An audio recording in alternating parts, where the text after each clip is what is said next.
What is up, sports fans? Welcome back to another episode of Pez's Picks. I am not Pez. I am Jeff Hartman. He is Pez, those that are watching us on YouTube. Pez, what's going on? How you doing, Jeff? Another big week this week. A lot of winners out there. Yeah, and we actually didn't do too bad. And I say we, it's you. I don't have nothing to do with these picks. I'm just helping you through the show. Let's dive right into this. Last week, we finished 500 across the board in our picks. We're always picking against the spread. NCAA, NFL. We gave you some bonus picks. Let's get that out of the way right now. Our bonus picks have not been good, right? Bonus picks is always a raffle ticket. It's a 50-50 ticket. If you hit one a season, you're happy. When you get a plus 700 play and you get smoked in that one, that's all right. I hope nobody put the mortgage on that one. And Ricky Fowler plus 1,600 did not pan out in the Zozo Championship. It was Colin Morikawa that won that tournament. So the bonus picks so far have been no bueno. But I did think that our NFL picks last week, I was sweating. So I write all these down in a notebook. I've got a Sure. notebook that's labeled Pez's picks, and I'm following them as the games are happening. And I know that the early slate, you took the Lions +3 on the road at M&T Bank Stadium over the Ravens. And this thing was over before it even started. And I'm like, oh, Yeah. this is not a good start. What were your thoughts on that was your rule? Always take the Lions. You did. They let you down. Yeah. I mean, when you get the quarterback play you saw in Baltimore, he's the best in the league when he Yeah. plays like that. I mean, what did he throw for almost 400, 3 touchdowns, ran It was one. a big game. He hasn't had a game like that in years, and I like seeing him play like that. Uh, Detroit wasn't ready to play. Coach even said it. They changed up their practice schedule. He admitted after the game. Um, I think he gave him a day off or no pads. Campbell took the whole game on his shoulders, and I respect that. And they didn't look like they were ready to play. No. But that's a tough. When you get quarterback play like that, you're not beating that team. He was on No. fire. And that was a tough bet because, M&T Bank Stadium is a tough place to play. As a Steeler fan, I've seen the Steelers play there twice a year, sometimes three if they have a playoff spot. It's a tough place to play. Or they play the Ravens twice a year. They play at M&T once a year, maybe twice. But it's a tough place. So we were L's on that one. And then all of a sudden you're at the Tampa Bay Atlanta. And you're thinking, okay, this is a close game, back and forth. And Tampa Bay has the opportunity. Desmond Ridder is trying to literally give them the game, trying to fumble it Yeah. away. You can't. Atlanta Falcons end up winning. Well, and there's a rule in gambling. If your team turns the ball over, your chances of covering go down. If they turn the ball over multiple times, you're looking at a dream. Yeah. They might win, but when your quarterback throws 2 picks like Baker did and you have a fumble in there, chances are you're not covering. And turnovers are a death blow in the gambling world. Um, and unfortunately, that's how it worked. And Baker looked like the Baker that got dumped in Cleveland, and that's why he's down there, I guess. So here I am as the co-host of the show, as the network director of Fans First Sports Network, and I'm watching these 0-2 starts of the NFL slate. And I'm thinking, oh no, come on, like we got to get some winners. And you went out on a limb on prime time. That prime time is when Pez shines. That's what they make up the shirts now. Eagles, Dolphins. Eagles were giving 2 at home against the high-flying Dolphins. You said take the Eagles, giving 2, and they pulled through in a big way. They win by, actually, it wasn't even that close. I think 31-17 final score. Pez, your boys, they did it. Well, Miami's best player was our offensive coordinator. That game should have been over in the first half. Play calling was still suspect. You got a called run on our first drive. I think we were on the 9, and Jalen ran into a wall of Miami. I don't know what that guy's doing, but Jalen overcame it. He's a little banged up. Birds are flying. We got a tough stretch coming up, but I'm on board as long as Jalen's out there. The guy's awesome. Best we ever had in Philadelphia. He's tough, but he's banged up. I'm concerned. Like you could tell by the end of the game, he was not moving around like he normally does. Does that sway you? Let me ask you this: you're an Eagles fan, and this is not an Eagles podcast, but it is a better. If you see a Jalen Hurts clearly hobbled, do you avoid the Eagles now for a couple weeks until you see what he can do? Well, it depends. And some friends of mine were talking watching the game. The velocity on his ball is visibly down this year. Last year, Patrick Mahomes, I think he hurt his ankle. Ball velocity was the same. I mean, he was limping, but that ball was still zipping. Jalen's velocity, it just doesn't look right. So we're not taking them this week. We're in a revenge setting with Washington. Revenge games are tough when you're playing them the second time around after beating them. I think we win the game, but I think it's going to be close, and going to have to see what happens with Jalen going forward. They're being hushed on this injury. I guess it's a knee or a leg. He had a brace on a little bit, and we're just hoping, keeping our fingers crossed. Obviously, he's playing, so there must not be too much structural damage. But his ball isn't zipping like it was last year yet. That's a good point. And then the game that probably, if people listened to Pez's picks last week, they probably thought this guy is insane. He is taking the Vikings, even though they're getting a touchdown at home on Monday Night Football against the San Francisco 49ers, the juggernaut 49ers. And even without Deebo Samuel and even without potentially Christian McCaffrey, who does end up playing, they're still going to be able to win. Well, no, the Vikings win straight up. Don't even need the points. Pez, you look like a genius. We chickened out. We should have taken the money line and really cashed in on that one, Jeff. Like we talked about last week, West Coast teams, especially San Fran, I think I mentioned it's the longest flight you can take in America in the continental 48. Back and forth 2 weeks in a row, wear and tear on your body. And when I'm looking at these games, in the NFL especially, the better quarterback usually wins the cover. And Kirk Cousins, who when we play Minnesota, I refer to as Turd Cousins, but last week he was Kirk because we had the money on him. I think clearly is a better quarterback than Purdy. Ball speed out of Cousins last week. I mean, he had like John Elway speed on that ball. Yeah. Minnesota's a solid team, tough place to play. And Coach Smith, when I was on the call sheet first week of the season, he couldn't believe it. I'm not a big believer in the 49ers. Defense is strong. Purdy, I think, is going to be a liability going forward. And I think it's something to watch. And there's a reason he got taken last. And he looked like a quarterback that was the last pick of the draft the last 2 weeks. So we'll see. And we're not going to bet against him this week. I'm not going to press my luck, and try and get a whammy. But when you get that big one, you just take it easy there for a little bit. So the NFL, we finished 2-2. And like you said, what is your saying about being 500, being straight up? Even Steven is a winner in the gambling world. It's a survival game. If you're not giving away all your money and you're keeping it in your pocket, you're surviving. Yeah, you got to play the vig. You got to pay the juice a little bit, but that's fine. That's the fee that you pay to gamble and try to hit the big win. And that's what we're going for this week. And we did the same thing on the college side, 2-2. Now this was flip. So the NFL, the early games were no good. The evening games, primetime, Sunday night, Monday night is when we cashed in. It was completely opposite on the college slate. So you went to your inside source last week. Third string backup kicker 20 years ago said, take JMU. JMU crushes Marshall on Thursday Night Football. Crushed it. You got your source, man. That was a good pick. Great game. I watched a lot of that game, texting back and forth with the third string punter from 22 years ago. Fun game. I like watch. Those teams are a little bit level below the Alabamas, the majors a little bit. Even though JMU cracked 25th, I think, in national rankings this week. I don't have it down on our sheet, but if I was looking for an extra college bet, I would bet against JMU this week. Given 20, I believe they're playing Old Dominion. That was like their Super Bowl last week. Hit 25th. They're having a big argument. They're not allowed to play in bowls because they just jumped up. I think there's a 2-year wait. You have to wait before you can get in a major bowl. Big win for them. I wouldn't be surprised if there's a little bit of a letdown this week against Old Dominion. They have a winning record, and I'm happy for JMU, but I wouldn't bet on them this week.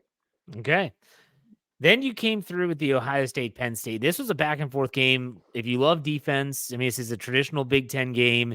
You said you're not a buyer in Penn State. You're all in on Ohio State, -4.5. They come through. They cover. You look like a genius as they defend their territory at the Horseshoe. What are your thoughts on that game? Well, Jeff, I got to watch that game with my son in a North Wildwood classic, oldest pub in Cape May County down here near Atlantic City, called the Anglesey Pub. It's full of Irishmen from Ireland. You get a good Guinness there. They hug you. They treat you like family. Ohio State should have won that by 50. Yeah. Smoking that team. Penn State could not move the ball. Marvin Harrison Jr. is a beast. Penn State, they almost burned us. They had that touchdown, fumble recovery, run back, call back. I don't know what the heck was going on with Ohio State. They were dominant. And that should have been an easier win. But that was a good one. We were happy about that. And Ohio State's team to watch going forward. So we start off 2-0 last week in college picks, and that's when things take a huge Let's just move nosedive. on from there, Jeff. Let's just keep going. We got to cover it. We got to get it when we get them right and wrong. We took West Virginia at homecoming over Oklahoma State. West Virginia was giving 3.5 points, and Oklahoma State blew their doors off. We did not see this coming, did we? Thinking back, that's a tough game. I had some friends at the game. One of my friend's kids got a little bit too tipsy. He was throwing up in the stadium. I'm gonna put the loss on him. Must have had an odor drifting into the sideline for West Virginia. They looked a little rocky on offense, and that's what's fun about college betting. You never know what you're going to get, really. I honestly, as someone that grew up in West Virginia, I follow the Mountaineers from afar. I wouldn't touch them with a 30-foot pole gambling. They are the most inconsistent team I've know. Ever since Rich Rod and the Pitt fiasco, like I'm Yeah. not no. That changed that whole program. So let's go to the final game last week. USC Utah. USC was giving 7. I thought this was a safe bet. Me too. And man, no one saw Utah doing what they did. And now all of a sudden USC, they're out of the playoffs probably. They're not going to be getting national recognition. Maybe they'll get a bowl, but not what it was. Learned a lot from that game. Utah, we're going to be hearing about Utah when we get to this week's picks. Yep. A team that's had a really tough schedule and are getting some really good results. And that's part of when you're putting bets in every week. You got to learn from them. You got to keep things either in your head or you got to keep data written down or on a computer. And we definitely learned a lot about Utah last week. That was impressive. And they've got an interesting style of play. They're even better at home. And we're going to be hearing about them in a couple minutes when we get to our college picks. Well, let's do that because I have a question about Utah. Not so much Utah specifically, but about them and their situation. So let's go to this week's picks. We're going to start with college. You have Utah, who's getting 7 points. They're at home against Oregon. Now, the very first episode of Pez's picks, we talked about Oregon versus Washington. Game ended up being a push. But you like Utah. Go ahead and explain yourself now. So this is one of those, Jeff. Occasionally, a line's going to stick out to a veteran, experienced gambler. It doesn't seem like Utah should only be getting 7 points, even though they had the big win last week and they're having a good season. Oregon, number 1 offense in the country, number 7 passing game, number 6 rushing game. Bo Nix is awesome. And to me, Utah getting 7 tells me that Vegas and tells me that the people smarter than myself, they know something about that team. Most gamblers, I think, are going to look at that and look at that as a bargain. Oregon only giving 7 to Utah. Most people couldn't even tell you a player on Utah. I like Utah a lot in this situation. It's going to be cold, could be rainy, a little snowy. Oregon coming off that loss, probably a little bit down still from that. Utah's only given up 15 points a game, stuffs the run, 78 yards a game against the run. I think that's going to help them stay in this game and keep it close, maybe get an outright win. They played a strong schedule. They beat Florida. They beat number 11 ranked UCLA, number 18 USC. They beat Cal. They haven't lost a game at home. And that Utah's a sneaky team that I think could have a big upset coming in this week. We're hoping for. Now, the question I had was not so much about Utah, but when you think about Utah last week, okay, they go into USC, they win. It's a huge win for the program. Do you believe in a letdown game? Like, do you believe that those type of things exist from a betting perspective? Because I do. I'll give you an example. The Cleveland Browns beat the San Francisco 49ers. Sure. And then next week are going to play the Indianapolis Colts, even though it's on the road. They're heavily favored. I even said on other podcasts, take the Colts getting points at home because this just screams letdown for the Cleveland Browns. And even though the Browns won the game 39-38, they would have lost with the spread. Do you believe in that type of stuff, the letdown games? Situationally, I think that's something that you have to take into account, especially at the college level. At the college level, there's so much riding on every game. Yeah. Like you said, I mean, Oregon loses that game, probably loses their chance to win a national championship. At the pro level, it depends. And I think it's more schedule-based than letdown. If you're looking at a team that's been on, like San Francisco last week, two West Coast, two East Coast flights or middle of the country flights. That's something I think you take into account a little bit more. At the pro level, I think a letdown is looked at a little bit differently than college level. Okay. College, another reason I like Utah, I don't know if you've been ever out there. I'm a big skier, Jeff. There's no drinking in Utah. Mormons don't drink. There's no partying on that campus. Maybe this is a secret. Those kids are home studying the playbook. They're not out. They're not. West Virginia probably lost. They're probably out getting bombed all week. Utah, they're going to church. They're good people. That's why Jim McMahon did well there. They banned taking people like Jim McMahon and Utah colleges after he was quarterback at BYU. I love this game, and Okay. I think Oregon is going to be in for a fight. I really do. I like teams in college that stuff the run and make teams one dimensional. A lot harder in college to kind of change things on the fly like you can do at the pro level. Absolutely. Now let's talk about a team that is seemingly fallen off a cliff. They went from national champion to now being an afterthought when it comes to even the NCAA playoffs, and that would be in the ACC. We're talking about Clemson. Clemson's giving 10 points on the road at NC State, the Wolfpack. You like Clemson, though. You like Clemson to win and cover on the road. What are your thoughts? I love Debo Sweeney. I love coaches that have won. I love coaches and programs that have a winning tradition, like you said.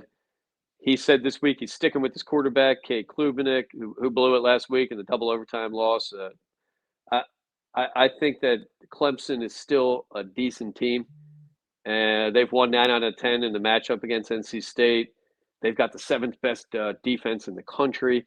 NC State, 99th ranked offense. So I like our chances with Clemson. In this situation, I don't think it's a letdown game. I think Debo Sweeney, a coach who really doesn't have pressure, right? I mean, Debo Sweeney Yeah. is that guy's locked in down there. There's no panic. And I think sticking with that quarterback says a lot. And at the college level, I played a little college soccer.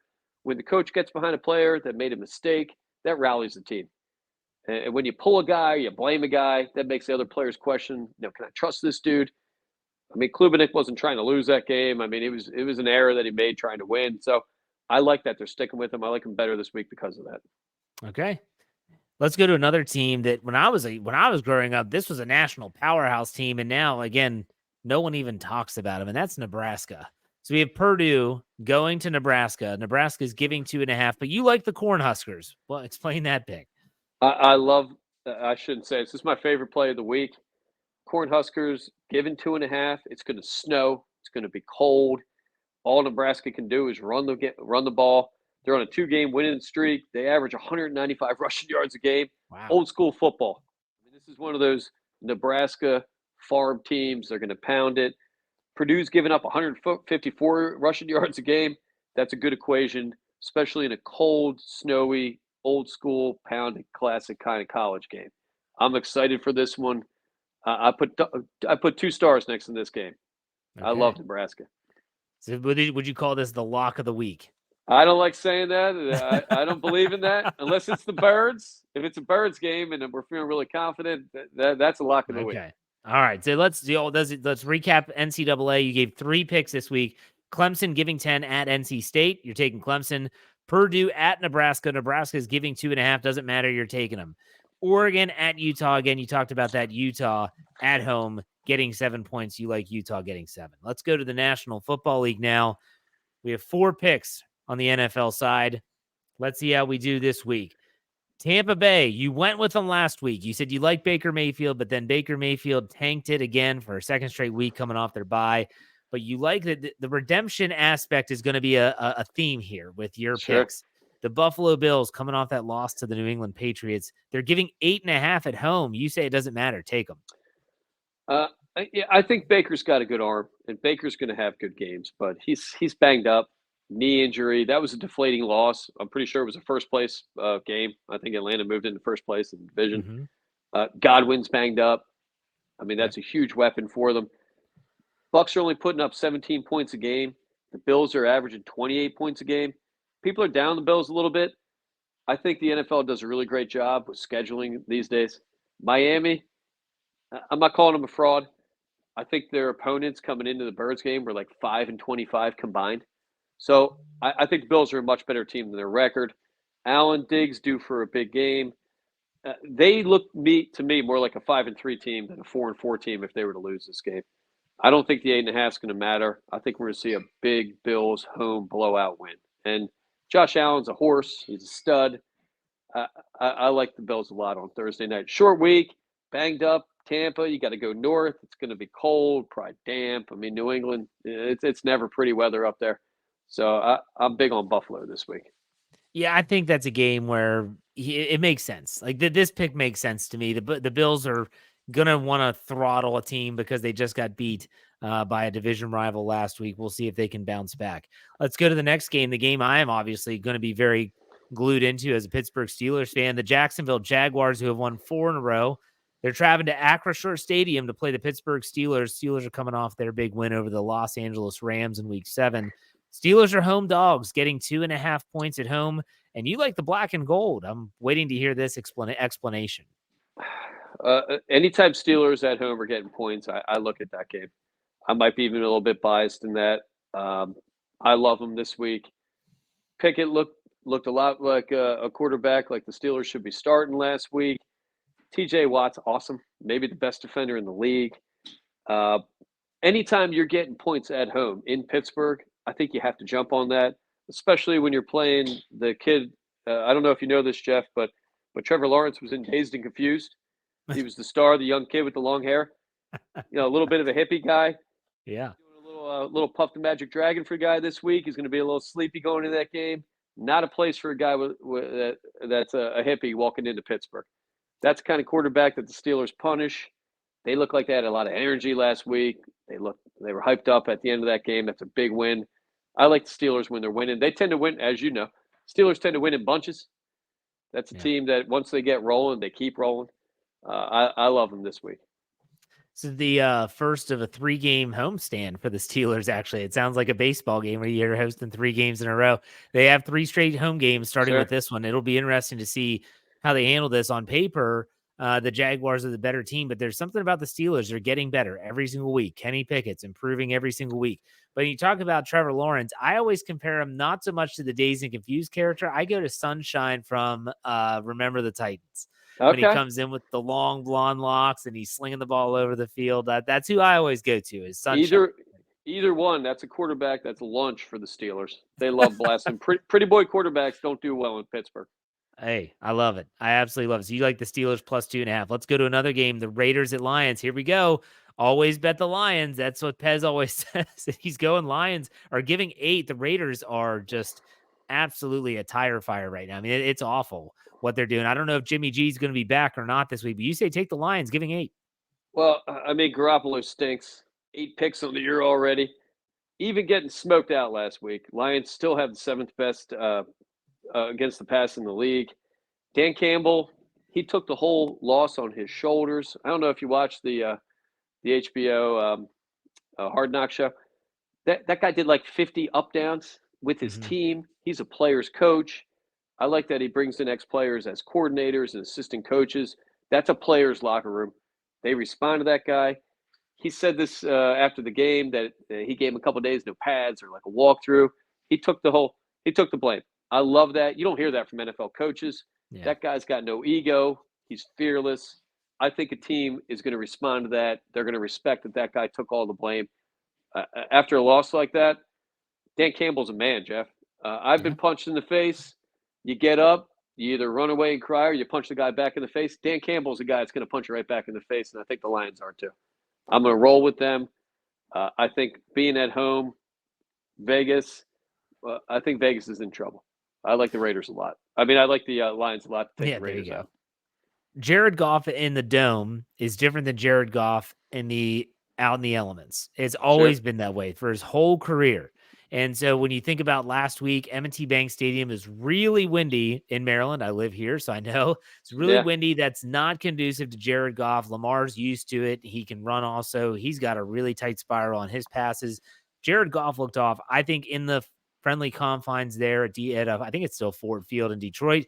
They should have a better performance. And like I said, the Raiders are just playing awful, whether Jimmy G's in the lineup or not. They're looking to be sellers probably at the trade deadline. So let's go to the last pick in the NFL. Texans at Panthers. Houston Texans, they look pretty good. I mean, they've looked pretty good, but you like them, even though the Panthers are getting 3 points. You like the Houston Texans to win and cover.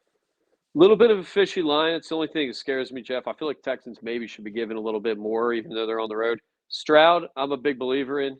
Kid's a stud. 9 TDs to 1 pick.